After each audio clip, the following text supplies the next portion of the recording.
So జీరా administration, జీరా tool కి మనం administrator గా వర్క్ చేస్తాము. జీరా ఏంటంటే ఇట్స్ అన్ అజైల్ టూల్ అనమాట.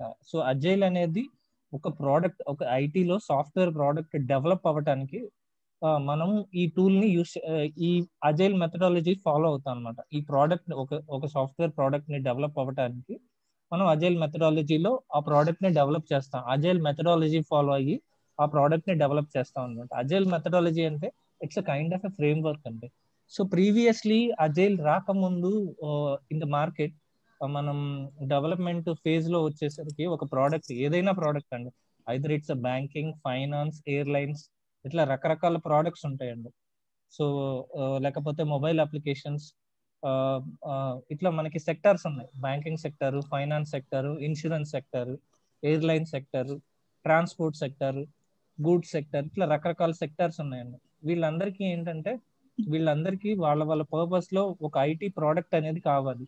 సో బ్యాంకింగ్ సెక్టర్ కి why we need an IT software అంటే you will be using the internet banking, you will be using different transactions, లేకపోతే UPI apps, రకరకాల యూపీఐ యాప్స్ ఉన్నాయి. వీటన్నిటికీ ఈ డేటా స్టోరేజ్ కి ఇవన్నిటికీ మనకి సాఫ్ట్వేర్ కావాలి. సో ఈ సాఫ్ట్వేర్ ప్రోడక్ట్ డెవలప్మెంట్ లో రకరకాల ఫ్రేమ్ వర్క్స్ ఫాలో అయ్యేవాళ్ళు. So previously we have waterfall methodology, waterfall model ఉండేదండి. వాటర్ ఫాల్ మోడల్లో ఎలా ఉండేదంటే, so particular organization in the sense whatever it may be, ఒక ఇన్సూరెన్స్ కంపెనీ కానివ్వండి, ఒక బ్యాంకింగ్ కంపెనీ కానివ్వండి, ఏదో ఒక సెక్టర్ వాళ్ళకి ఐటీలోకి మూవ్ అవ్వాలనుకుంటున్నారు. ఐటీలోకి మూవ్ అవ్వాలనుకుంటే వాళ్ళకి ఒక ఐటీ ప్రోడక్ట్ అనేది డెవలప్ చేసుకోవాలనుకుంటున్నారు. So they cannot on their own, they cannot develop the product. So they will reach out to some IT companies, whatever it may be, service based companies కానీ ఏదో ఒక companies కి reach out అవుతుంది. So వాళ్ళ product, వాళ్ళ requirement ని చెప్తారండి. వాళ్ళ రిక్వైర్మెంట్ ని ఎవరికి చెప్తారు? Initially they'll start interacting with business analyst, or from the IT company prospective business అనలిస్టులు ఉంటారు. ఈ బిజినెస్ అనలిస్టులు ఏం చేస్తారంటే వీళ్ళకి ఆ కస్టమర్ కి ఇంటరాక్ట్ అయ్యి వాళ్ళ రిక్వైర్మెంట్ ని తీసుకుంటారు అనమాట. దాన్ని రిక్వైర్మెంట్ గ్యాదరింగ్ ఫేజ్ అంటారు. Initial phase it will be requirement gathering phase. ఈ రిక్వైర్మెంట్ గ్యాదరింగ్ ఫేజ్ లో దిల్ అండర్స్టాండ్ ఇప్పుడు వాళ్ళ పర్పస్ ఏంటి, వాళ్ళ బిజినెస్ ఏంటి, వాళ్ళ డొమైన్ లో what is the purpose, A software fit in అవుద్ది, ఏ ప్రోడక్ట్ డెవలప్ చేస్తే వాళ్ళ రిక్వైర్మెంట్ కి ఫిట్ ఇన్ అవుతుంది అనేది వాళ్ళు ఈ రిక్వైర్మెంట్ గ్యాదరింగ్ ఫేజ్ లో రిక్వైర్మెంట్ తీసుకుంటారు. వన్స్ రిక్వైర్మెంట్ తీసుకున్న తర్వాత they start analysing these things. ఇప్పుడు నేను చెప్పింది అనలైజ్ చేస్తూ ఉంటారు అనమాట.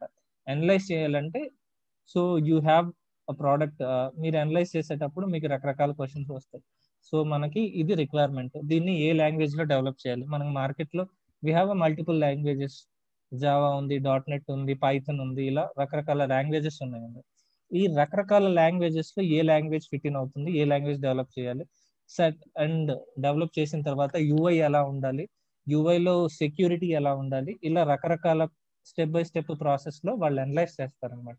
అప్లికేషన్ సెక్యూరిటీ ప్రొవైడ్ చేయాలి కదా, బికాస్ ఆఫ్ కోర్స్ మీరు మొబైల్ బ్యాంకింగ్ అప్లికేషన్స్ యూస్ చేస్తున్నారు అనుకోండి, మీకు మొబైల్ బ్యాంకింగ్ లో సింపుల్ గా ఉండటానికి ఉండదు, సెక్యూరిటీ ప్రొవైడ్ చేయాలి. దానికి ఏ నెట్వర్కింగ్, ఎలాంటి సెక్యూరిటీ ప్రొవైడ్ చేయాలి, hyper text transfer secure protocols ఏమేమి వాడాలి, ప్లస్ ఆ డేటాని స్టోరేజ్ చేయాలంటే, ఎందుకంటే మీరు కస్టమర్స్ పెరిగే కొంది మీ డేటా బేస్ యూసేజ్ పెరుగుతుంది.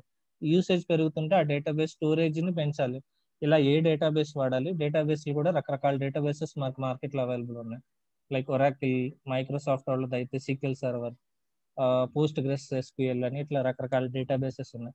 డేటాబేసెస్ తర్వాత అప్లికేషన్ ఎక్కడ డిప్లాయ్ చేయాలి, ఎక్కడ టెస్ట్ చేయాలి, ఇలా రకరకాల అనాలిసిస్ చేసి finally they will start developing అండి. డెవలప్మెంట్ టీమ్ ఇదంతా 1 by 1 ప్రాసెస్ అండి. ప్యారలల్ గా ఈ ప్రాసెస్ జరగదు. ఫస్ట్ ఏంటంటే రిక్వైర్మెంట్ అనాలిసిస్ ఫేజ్ ఉంటుంది. రిక్వైర్మెంట్ అనాలిసిస్ ఫేజ్ అయ్యాక they will start requirement gathering phase ఉంటుంది.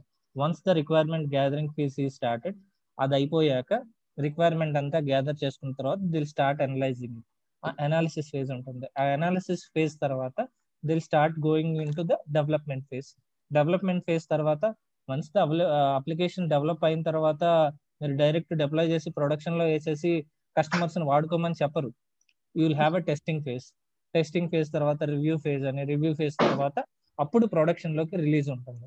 ప్రొడక్షన్ లోకి రిలీజ్ అంటే మీరు యూజర్ లెవెల్లో వాడుకోవచ్చు అనమాట. If you or bank customer, మీకు ఇంటర్నెట్ బ్యాంకింగ్ ఇచ్చారనుకున్న అప్లికేషన్ డౌన్లోడ్ చేసి యూజర్ నేమ్ ఇవన్నీ పాస్వర్డ్ ఇచ్చి వాడుకోవటం అనమాట. అంటే యూజర్ లెవెల్ కి వెళ్తే ఆ అప్లికేషన్ దాన్ని ప్రొడక్షన్ లోకి డిప్లాయ్ చేయడం అంటా ఉంటారు. సో ఇది స్టెప్ బై స్టెప్ ప్రాసెస్ జరుగుతుందండి. ఈ రిక్వైర్మెంట్ గ్యాదరింగ్ ఫేజ్ లో వచ్చేసి ఒక 2 months 3 months జరిగింది అనుకున్నాం. అనాలిసిస్ ఫేజ్ ఒక 2 months జరిగింది అనుకున్నాం. దెన్ అగైన్ డెవలప్మెంట్ ఫేజ్ వచ్చేసి ఒక 6 months జరిగింది అనుకున్నాం. ఒక 2 months టెస్టింగ్ జరిగింది, ఒక 2 months రివ్యూ, ఫైనల్ గా ప్రొడక్షన్ లోకి వచ్చేసింది.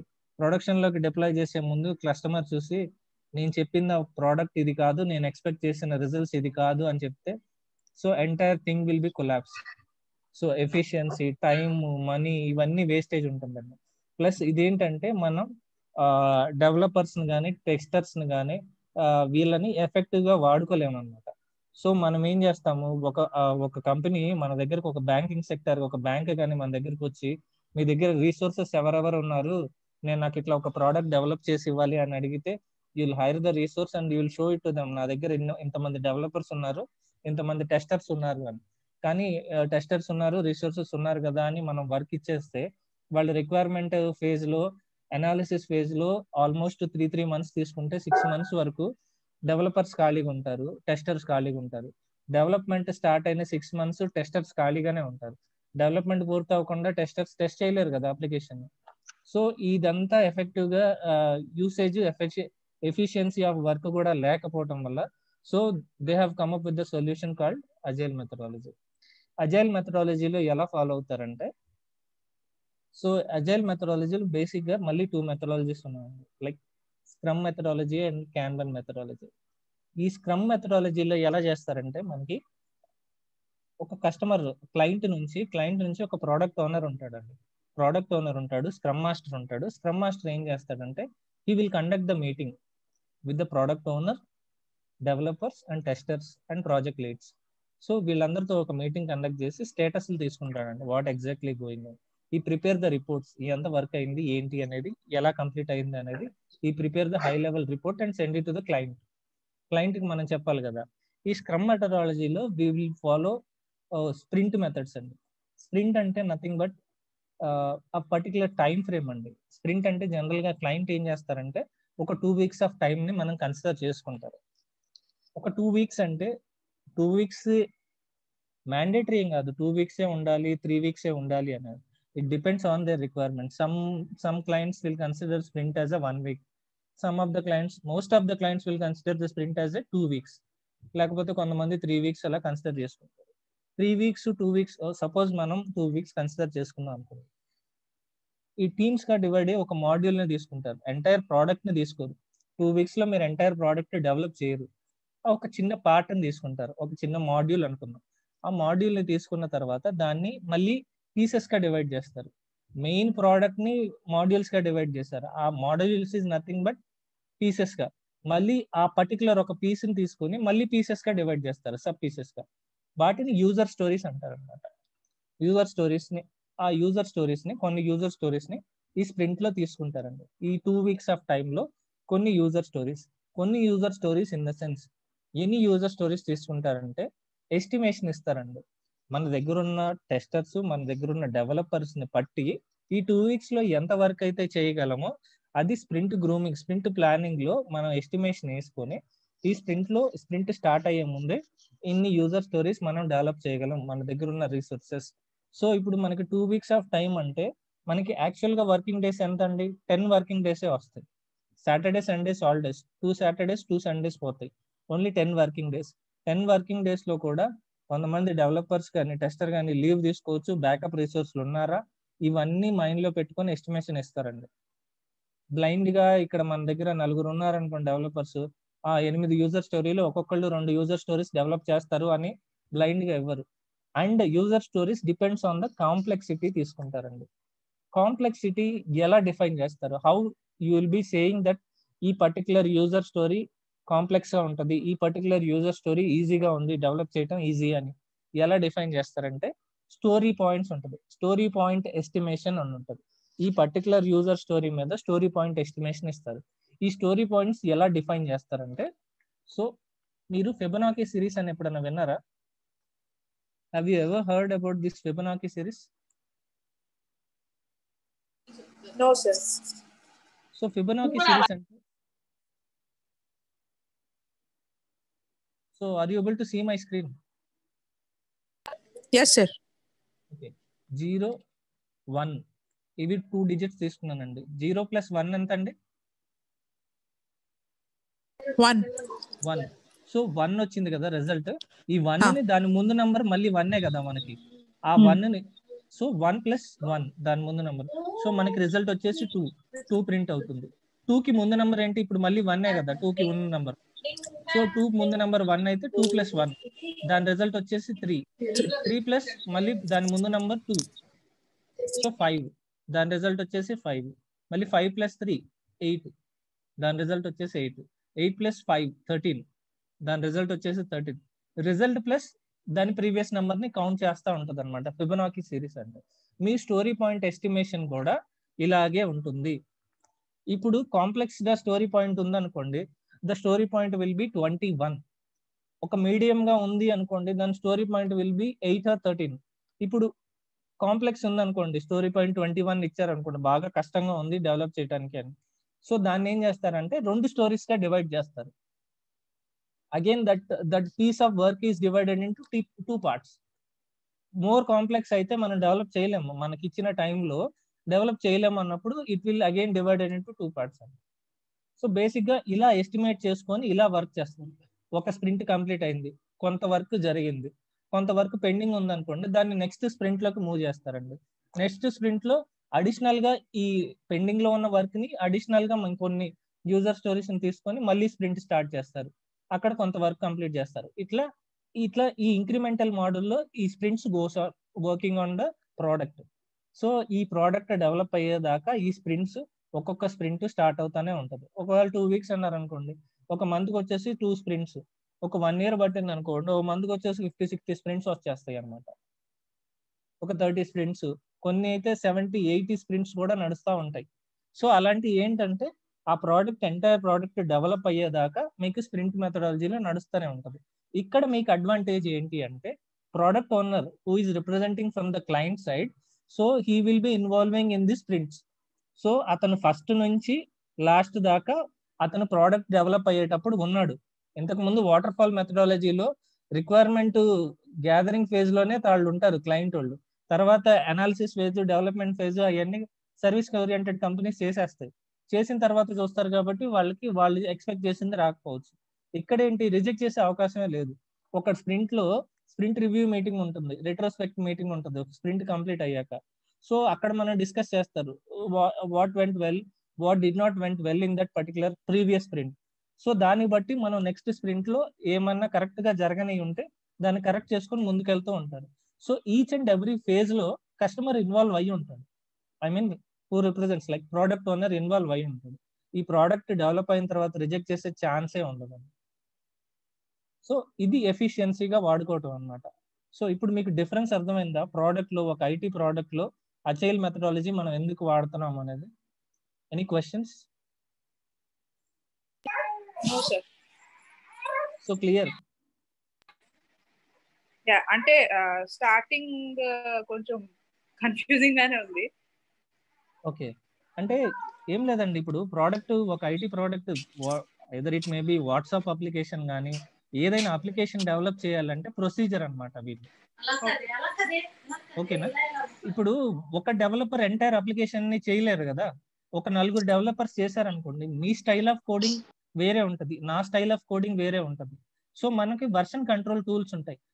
ఇప్పుడు మన అన్ని కోడ్స్, ఇప్పుడు 4 డెవలపర్స్ రాసిన కోడ్ ని మెర్జ్ చేసి ఒక అప్లికేషన్ గా రన్ చేస్తారు. So me style of coding, నా స్టైల్ ఆఫ్ కోడింగ్ మెర్జ్ చేసినప్పుడు దేర్ విల్ బి ఎర్రర్స్. అవన్నీ రెక్టిఫై చేసుకుంటా అప్లికేషన్ ని రన్ చేస్తారనమాట. కోడ్ మెర్జింగ్, ఈ కోడ్ అంతా మాస్టర్ బ్రాంచ్ లో మెర్జ్ చేస్తారు. ఇదంతా వర్షన్ కంట్రోల్ టూల్స్ అంటారనమాట. ఈ కోడ్ అంతా మెర్జ్ చేసి రన్ చేసి ఇవన్నీ ఏమేమి ఏ రోజు ఏ ప్రోగ్రెస్ జరిగింది అనేది ట్రాక్ చేస్తారనమాట అజైల్ మెథడాలజీ. ఆ అజైల్ మెథడాలజీ ఫాలో అయినప్పుడు ఆ ట్రాకింగ్ అంతా ఎక్కడ చేస్తారు?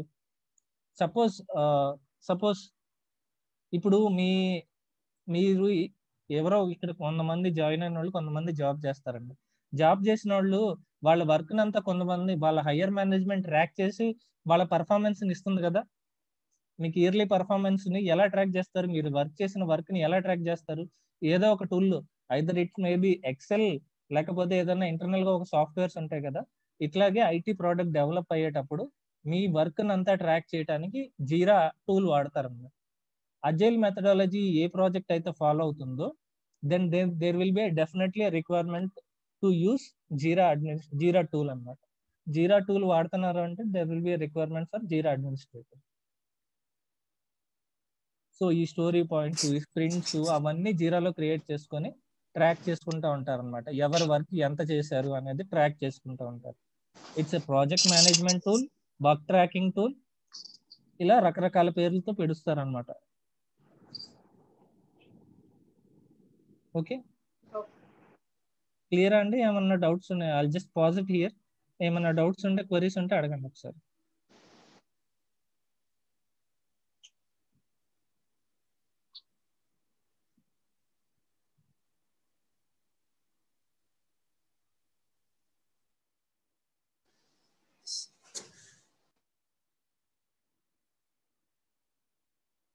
No doubts?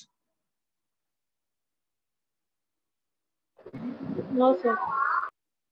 ఓకే, ఇక్కడ జీరా నేను అజైల్ మెథడాలజీ ఇప్పుడు ఏంటంటే వాటర్ ఫాల్ మెథడాలజీలో ప్రాజెక్ట్స్ ఎవరు డెవలప్ చేయట్లేదండి. Almost 95% of the companies developing their products in agile methodology.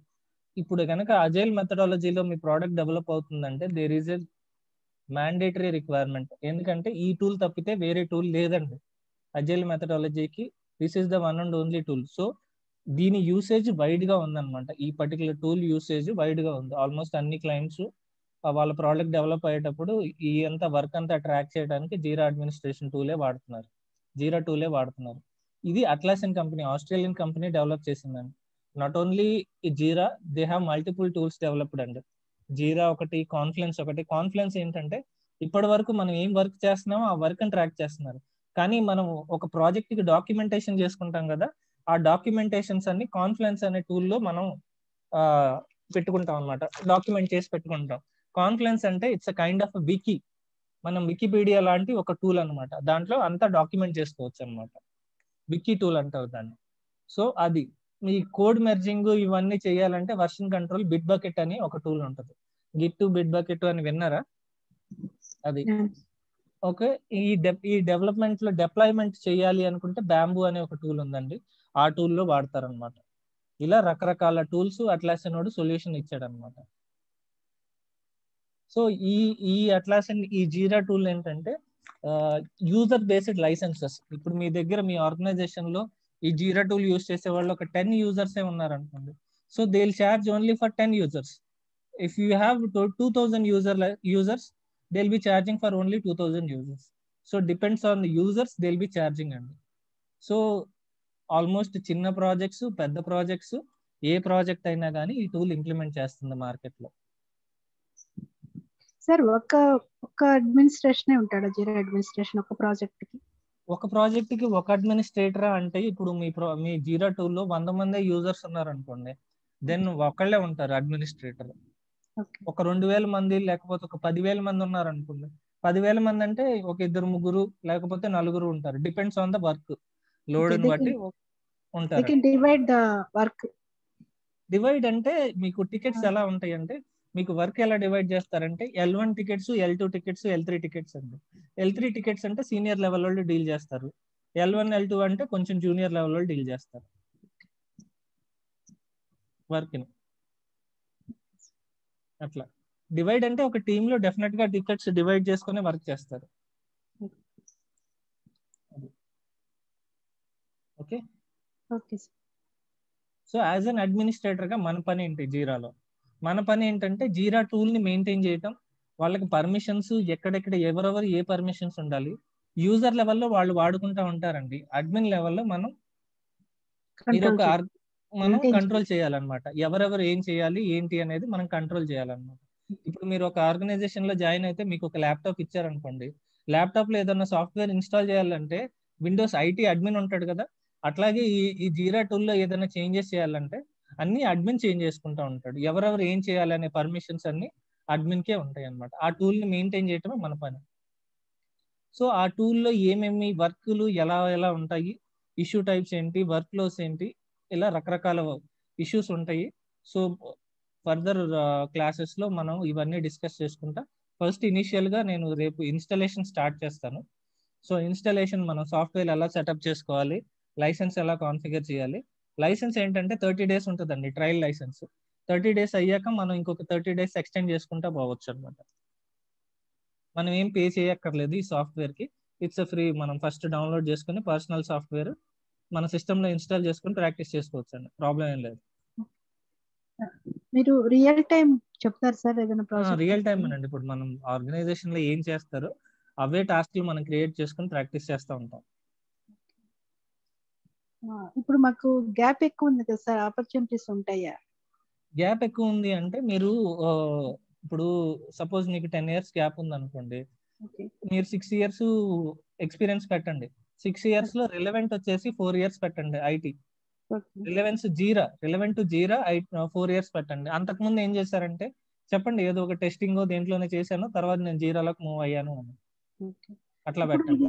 Last 10 years నుంచి ఉందా సార్ ఈ జీరా అడ్మినిస్ట్రేషన్? 10 years ముందు నుంచే ఉందండి ఈ టూల్. 15-16 years నుంచే ఉంది. ఈ మధ్య రీసెంట్ గా ఒక 4-5 years నుంచే వింటున్నాను ఇది. బాగా వైడ్ యూసేజ్ ఉందండి ఈ టూల్. అంటే ఇంతకు ముందు కంటే కూడా ఎప్పుడైతే ఈ ప్రాజెక్ట్స్ అజైల్లోకి మూవ్ అయ్యాయో అప్పటి నుంచి బాగా వైడ్ యూసేజ్ ఉందండి, విపరీతంగా ఉంది. సార్ ఇప్పుడు 6 years పెట్టామనుకోండి, మరి ఇంటర్వ్యూ ఎలా ఉంటది? వాళ్ళు డీప్ గా వెళ్తారేమో కదా. ఇప్పుడు మార్కెట్ లో ఎలా అంటే 3 to 8 years వరకు సేమ్ ఇంటర్వ్యూ సేమ్ వర్కేనండి. ఓకే, తేడా ఏమి ఉండదండి 3 to 8 years వరకు. కొంచెం 10 years అంటే as they will be going into the architecture లెవెల్లోకి వెళ్తారు అనొచ్చు. కానీ 3 to 8 years నార్మల్. ఆ 3 years కి ఏం అడుగుతారో 8 years కూడా అదే అడుగుతారండి. డిఫరెన్స్ ఏముండదు. క్లాసెస్ ఎలా సార్? ఎవ్రీడే ఉంటాయా? ఎవ్రీడే ఉంటుందండి. మండే టు ఫ్రైడే ఉంటుందండి. Timings same timing 6:30 to 7:30. అంటే నేను ఆఫీస్ నుంచి వచ్చేటప్పుడు 6:45 అలా అవుతుంది సార్ నాకు ఇంటికి. ఓకే, అంటే ఆఫీస్ లో ఉన్న వినగలను కానీ ఆ టైంలో బస్ లో ఉంటాను నేను. ఓకే. సో మీరు లేట్ గా జాయిన్ అయినా కానీ ఇక్కడ ఏంటంటే ప్రతి సెషన్ రికార్డ్ చేస్తామండి. రికార్డ్ చేసి మీకు రికార్డింగ్ క్లాస్ అయిపోయిన వెంటనే షేర్ చేస్తారు. So no problem, you not miss anything. ఓకేనా? సో ఆల్రెడీ ఈ సెషన్ రికార్డ్ అవుతుంది. సో ఇది మీకు స్క్రీన్ ఎవ్రీడే అండి. ఇప్పుడు మీకు ఈ రికార్డింగ్ సెషన్ ని మీకు ఇన్స్టిట్యూట్ వాళ్ళు ఎవ్రీడే క్లాస్ అయిపోయాక వెంటనే మీకు షేర్ చేస్తారు. సో ఇఫ్ ఇన్ కేస్ ఏదన్నా 10 minutes అలా మిస్ అయినా కానీ you can cover it up, no problem. ఎలాగో నేను క్లాస్ 6:30 అంటే ఒక 5 to 10 minutes నేను వెయిట్ చేస్తానండి. ఎందుకంటే అందరూ జాయిన్ అయ్యేదాకా వెయిట్ చేస్తాను. ఎగ్జాక్ట్ 6:30కి నేను స్టార్ట్ చేయలేండి. Duration sir course? డ్యూరేషన్ వచ్చేసి 30 to 35 days పడుతుందండి. మనం మామూలుగా మీరు ఏమైనా వర్క్ ఇస్తే ప్రాక్టీస్ చేసుకోవచ్చు. యా మనం టాస్క్లు ఇస్తాము, మీరు ప్రాక్టీస్ చేసుకోండి. డౌట్స్ ఉంటే నెక్స్ట్ సెషన్ మనం డౌట్స్ అడుగుదాం. డౌట్స్ అడగండి. మీకు ఏదైనా డౌట్ ఉంటే మీ స్క్రీన్ షేర్ చేస్తే చూపిస్తానండి. మీకు ఇప్పుడు ఏదైనా ఇన్స్టాలేషన్ లో కానీ ఏదైనా వర్క్ లో కానీ ప్రాబ్లం ఉంటే మీరు డెఫినెట్ గా షేర్ చేయొచ్చు, no problem. Or else WhatsApp group ఉంటుంది. వాట్సాప్ గ్రూప్ లో మీకు ఏదైనా డౌట్ ఉందా పింక్ చేయండి, నేను చూసి ఆన్సర్ ఇస్తాను, no problem. One more thing sir, ఇప్పుడు ఇంటర్వ్యూస్ ఎలా ఉంటాయి అని మీరు లాస్ట్ అంటే కోర్స్ అయిపోయింది ఇక్కడ మనం ఇంటర్వ్యూ ప్రిపరేషన్, రెజ్యూమ్ ప్రిపరేషన్ ఇవన్నీ సెట్ చేసి ఇస్తామండి. ఇంటర్వ్యూలో ఎలా మాట్లాడాలి, ఎలా చెప్పాలి, క్వశ్చన్స్ ఎలా పడతాయి, నా ప్రీవియస్ ఎక్స్పీరియన్స్ నేను షేర్ చేస్తూ ఉంటాను. ప్లస్ మీకు రెజ్యూమ్ ప్రిపరేషన్ కూడా నేను హెల్ప్ చేస్తాను. శాంపుల్ రెజ్యూమ్స్ ఇస్తాను. మీరు రెజ్యూమ్స్ ఏ క్లయింట్ పెట్టాలి, ఎందుకంటే మీరు క్లయింట్స్ నేను చెప్తాను ఏ క్లయింట్స్ పెట్టాలి, ఎలా పెట్టాలి, కన్సల్టెన్సీ తీసుకుని ఎలా చెప్పాలి. ఇప్పుడు మీకు ఇంటర్వ్యూ షెడ్యూల్ ముందు కన్సల్టెన్సీ వాళ్ళు కాల్ చేసి ఇంటర్వ్యూ షెడ్యూల్ చేస్తారు. ఫస్ట్ హెచ్ఆర్ కాల్ చేసి రిక్వైర్మెంట్ ఉంది, మీరు ఇంట్రెస్టెడ్ అని అడుగుతారు. ఆ డీటెయిల్స్ ఎలా చెప్పాలి ఏంటి అనేది అవన్నీ మనం ఒక సెషన్ ఇంక్లూడ్ చేసుకుని పెట్టుకుంటాం. రెజ్యూమ్ ప్రిపరేషన్ కి ఒక సెషన్ పెట్టుకుంటాం అట్లా. సార్ చెప్పండి. హలో సార్ ఆర్కిటెక్చర్ అంటే అది ఏంటి సార్? మళ్ళీ ఇందులో నా పాట ఆర్కిటెక్చర్ అంటే ఏం లేదండి. ఇప్పుడు ఆర్కిటెక్చర్ అంటే జీరా ఎలా వర్క్ అవుతుంది అనేది ఆర్కిటెక్చర్. జీరా ఎలా వర్క్ అవుతుంది అనేది ఇన్స్టాలేషన్ అయ్యాక మనం చూద్దాం. ఓకే సార్, నేను ఫైన్. ఆర్కిటెక్చర్ అనలేదు, ఆర్కిటెక్ట్ అన్నాను. జీరా ఓకే ఆర్కిటెక్ట్ అంటే సబ్జెక్ట్ మ్యాటర్ ఎక్స్పర్ట్స్ అంటారు వాళ్ళని. అది మనం ఫేక్ పెట్టి వెళ్ళలేము అలాంటి పొజిషన్స్ కి. Okay sir, okay fine. అది మోర్ దెన్ 10 years ఉన్న వాళ్ళని ఎక్స్పెక్ట్ చేస్తారు అలాంటి పొజిషన్స్ కి.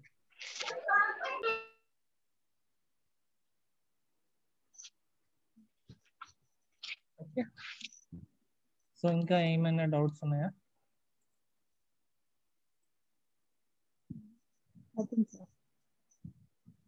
సో ఓపెనింగ్స్ అయితే ఎప్పుడు రెగ్యులర్ గా ఉంటానే ఉంటాయండి ఈ టూల్లో. మనకి ఆ టైము ఈ టైము అని ఏమి ఉండదు, ఎప్పుడు కాల్స్ ఉంటానే ఉంటాయి రెగ్యులర్ గానే. And and one more thing, ఇక్కడ ఇప్పుడు మీరు జాయిన్ అయిన వాళ్ళందరూ ఐటీలో రిలవెంట్ కాదు కాబట్టి మీకు ఇక్కడ కోడింగ్ ఏమి ఉండదండి. 90% of this tool will not have any coding. ఒక 10% మాత్రం స్క్రిప్ట్ రన్నర్ అనే ఒక యాడ్ ఆన్ వాడతారండి. ఆ స్క్రిప్ట్ రన్నర్ యాడ్ ఆన్ లో కొన్ని బిల్టిన్ స్క్రిప్ట్స్ ఉంటాయి ఆల్రెడీ. ఏదైనా కస్టమైజ్డ్ స్క్రిప్ట్ అయితే మాత్రం మీరు రాదని చెప్పొచ్చు ఇంటర్వ్యూలో, నేను స్క్రిప్టింగ్ నాకు పెద్దగా రాదు, నాకు బేసిక్ లెవెల్ అండర్స్టాండింగ్ ఉందని చెప్పొచ్చు. ఎందుకంటే ఆ స్క్రిప్ట్స్ అన్ని మీకు గూగుల్లో దొరుకుతాయండి, ప్రాబ్లం ఏం లేదు. అండ్ ఇది ఏం కోడింగ్ కాదు కాబట్టి మీరు ఈజీగా నేర్చుకున్న గెట్ ఆన్ అవ్వచ్చు ఆర్గనైజేషన్ లో. అంత డిఫికల్టీ అయితే ఏం ఉండదండి ఈ టూల్లో, చాలా ఈజీ. ఒక స్టెప్పింగ్ స్టోన్. మీరు ఐటీలోకి ఎంటర్ అవ్వాలి అనుకుంటే this is the best tool I can say. ఈజీగా స్టెప్ ఆన్ అవ్వచ్చు. సార్ ప్యాకేజ్ ఎలా ఉంటుంది సార్ మామూలుగా? ఇప్పుడు ప్యాకేజ్ వచ్చేసి ఎలా ఉంటుంది అంటే జనరల్ లో మార్కెట్ లో 8 to 10 lakhs వరకు నడుస్తుంది. ఇప్పుడు 5 years అట్లా పెట్టిన వాళ్ళకి 8 to 10 lakhs వరకు నడుస్తుంది. అగైన్ మీ ప్యాకేజ్ అనేది ఇప్పుడు మీరు 4 lakhs పెట్టారనుకో కరెంట్ ప్యాకేజ్, మీకు 10 lakhs ఇవ్వమంటే ఇవ్వరండి, 30% హైక్ ఇవ్వమంటే ఇస్తారు. ఇట్లా మీ కరెంట్ ప్యాకేజ్ వచ్చేసి మీరు 6 పెట్టారనుకోండి, దాని మీద 30% హైక్ అంటే 8 lakhs వరకు పడుద్ది. ఓకే, మన ప్రీవియస్ దానికి విల్లింగ్ అయితేనే వాళ్ళు మనల్ని ఇంటర్వ్యూకి పిలుస్తారు కదా సార్, వాళ్ళు ఎక్కువ పే చేయగలం అనుకుంటే. మనకి ప్రీవియస్ దానికి విల్లింగ్ అయితేనే అడుగుతారండి, కరెక్టే. కాకపోతే నేను నా సజెషన్ ఏంటంటే మీరు 6 అట్లా పెట్టేసుకోండి, 6-7 పెట్టేసుకోండి. అంటే ఇఫ్ ఇన్ కేస్ మీరు 5 దాకా పెట్టుకోవచ్చు, 5-6 ఎక్స్పీరియన్స్ పెట్టొచ్చు, ఏం ప్రాబ్లం ఏం లేదు. అలాంటివి పెట్టినప్పుడు మీరు ప్యాకేజ్ కూడా పెంచుకొని పెట్టచ్చు. మీరు 3 పెట్టారనుకోండి, ఆన్ అన్ యావరేజ్ ఒక 3 years ఎక్స్పీరియన్స్ ఐటీ గైకి ఎంత వస్తుందండి? ఆన్ అన్ యావరేజ్ గా 4 to 6 మధ్యలో ఉంటుందండి అతని ప్యాకేజ్. ఆ మధ్యలో పెట్టుకోవటం.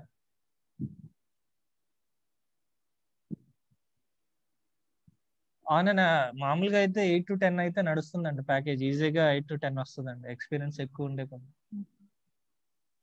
బట్ ప్రాక్టీస్ చేయాలండి, చాలా సింపుల్. ప్రాక్టీస్ ఎక్కువ చేస్తే మీకు సెట్ అవుతుంది. సార్ ఈ 35 days అనేది క్యాపబుల్ అంటే మేము అక్కడ మేము చేయగలుగుతామా సార్? ఎస్ అండి, ఈజీగా గెట్ ఆన్ అవ్వచ్చు. ఇది కోడింగ్ ఏం లేదు కదండి, జస్ట్ యూఐఏ కదా, ఈజీగానే గెట్ ఆన్ అవ్వచ్చు, చేయగలుగుతారు. కొంచెం సర్వర్ సేవింగ్ యూస్ చేస్తారు, అవన్నీ కూడా తెలియాలి కదా మాకు. ఆ సర్వర్స్ అవన్నీ మనం డిస్కస్ చేస్తాము. సో మీకు ఈజీగానే గెట్ ఆన్ అవుతారు. సార్ ఓన్లీ అంటే మీన్ ఎంపీసీ బ్యాక్గ్రౌండ్ ఉన్న వాళ్ళదే ఎలిజిబుల్, లేకపోతే బైపీసీ ఉన్నా పర్వాలేదు? అది ఎంపీసీ బైపీసీ అని ఏం లేదండి, గ్రాడ్యుయేషన్ ఉంటే, మరి ఫార్మసీ బ్యాక్గ్రౌండ్ ఉంటే అది వర్కౌట్ కాదు, కానీ బీకామ్ అలాంటి బ్యాక్గ్రౌండ్ ఉన్నా కానీ వర్కౌట్ అవుతుందండి. బిఎస్సి బీకామ్ వర్కౌట్ అవుతుంది. అండ్ ఈవెన్ సివిల్ వాళ్ళు కూడా వర్కౌట్ అవుతుంది, సివిల్ మెకానికల్ వాళ్ళు కూడా వర్కౌట్ అవుతుంది, ప్రాబ్లం ఏం లేదు. ఎనీ డిగ్రీ అండి, మామూలుగా అయితే ఎనీ డిగ్రీ. కానీ ఫార్మసీ ఇలాంటి వాళ్ళు పెడితే కొంచెం క్వరీస్ అడుగుతారు, ఫార్మా నుంచి ఎలా వచ్చావు ఐటీలోకి, అది కొంచెం క్వశ్చన్స్ అడుగుతారు. దాన్ని మేనేజ్ చేసుకోగలిగితే ఏం లేదు. కొంతమంది జస్ట్ క్వశ్చన్ అడిగి ఏ ఆన్సర్ చెప్పినా ఇగ్నోర్ చేసి వెళ్ళిపోతారు. సో వాళ్ళకి ఏంటంటే క్యాండిడేట్ కావాలి. Depend upon the need. Depend upon their need, అంతే. గ్రాడ్యుయేషన్ అండి, మినిమం గ్రాడ్యుయేషన్ ఉంటే చాలు, వర్కౌట్ అవుతుంది. ఏజ్ కూడా ఏం చూడరా సార్? ఏజ్ లిమిట్ ఉంటుంది ఐటీ జాబ్ కింద? లేదండి, age limit, percentage limits we are మనం ఎక్స్పీరియన్స్ పెట్టి చూపించి వెళ్తున్నాం కాబట్టి ఏజ్ లిమిట్, పర్సంటేజెస్ లిమిట్ అది ఫ్రెషర్ కి ఉంటుంది, కానీ మనకేం లేదు. బ్యాక్లాగ్స్ ఇవన్నీ ఏం పట్టించుకోరండి. ఓకే. సో వాళ్ళు ఇంటర్వ్యూలో చూసేది are you capable or not in the interview, అంతే చూసేది. ఇప్పుడు ఇంటర్వ్యూస్ కూడా ఆన్లైన్ ఉంటున్నాయి కదా సార్ జనరల్ గా. ఇప్పుడు లాక్డౌన్ కాబట్టి ఎవరు ఫేస్ టు ఫేస్ కూడా రమ్మట్లేదు, ఆన్లైన్ లోనే ఉంటుంది, అన్ని వీడియో కాల్సే.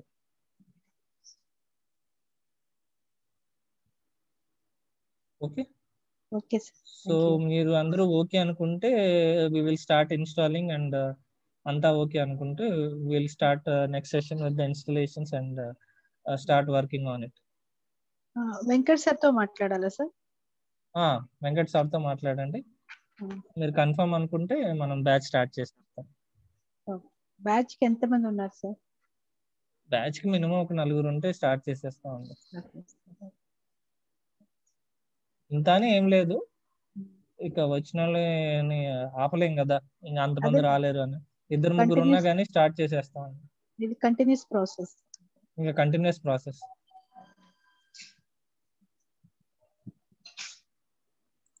Okay sir. సార్తో మాట్లాడతాను సార్, వెంకట్ సార్తో. ఓకే అండి, రైట్. సో మిగతా వాళ్ళకి కూడా ఏం డౌట్స్ లేకపోతే I'll end the session here. So probably next session అందరూ ఓకే అనుకుంటే మనం స్టార్ట్ చేసుకుందాం, ఒకరోజు చూసుకుందాం. వాట్సాప్ లో సార్ పోస్ట్ చేస్తారు, మీకు గ్రూప్ లో యాడ్ చేసేసి. ఓకే ఓకే అండి, I'll end the session here. Thanks అండి, బాయ్.